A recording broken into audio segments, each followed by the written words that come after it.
কিরে বন্ধু, কেমন আছিস? ভালো না রে। কেন রে, তোর আবার কি হলো? আর বলিস না, কালকে আমার বর আমার জন্য একটা সোনার চেন এনে দিয়েছিল। মাত্র 2 কোটি টাকা দামের। ও বাবা, তাই নাকি?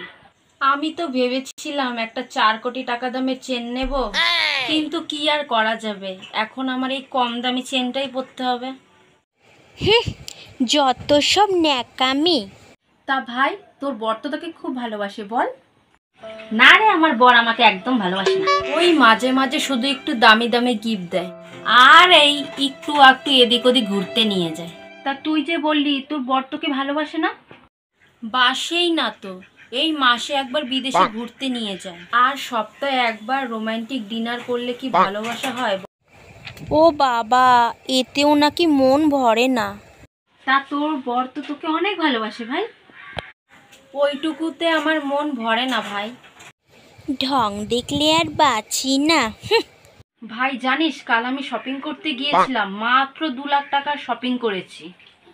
কি বলিস ভাই, 2 লাখ টাকার শপিং করেছিস? আমার তো আরো শপিং করার ইচ্ছে ছিল, কিন্তু আমার বর বলল পুরো শপিং মলটাই তোমার জন্য কিনে দেব। কি বলিস ভাই?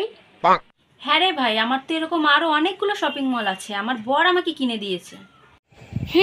ফুটপাতের জিনিস পরে আবার মুখে বড় বড় ডায়লগ।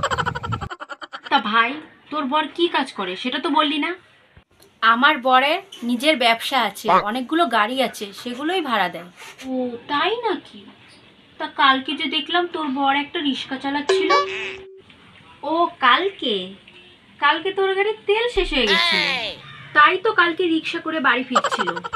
তাই ভাই, তা রিক্সায় করে বাড়ি আসলে কি রিক্সা চালিয়ে আসতে হয়? আরে না না, ও হয়তো এমনি শখ করে চালাচ্ছিল। ও তাই নাকি ভাই? তা তোদের তো অনেক টাকা, তাহলে তোদের বাড়ি ঘর এরকম কেন? আরে ভাই কি বলতো, আমরা বেশি শো অফ করি না। তাহলে এতক্ষণ কি করছিলিস মুখ পুরি? ও তাই নাকি?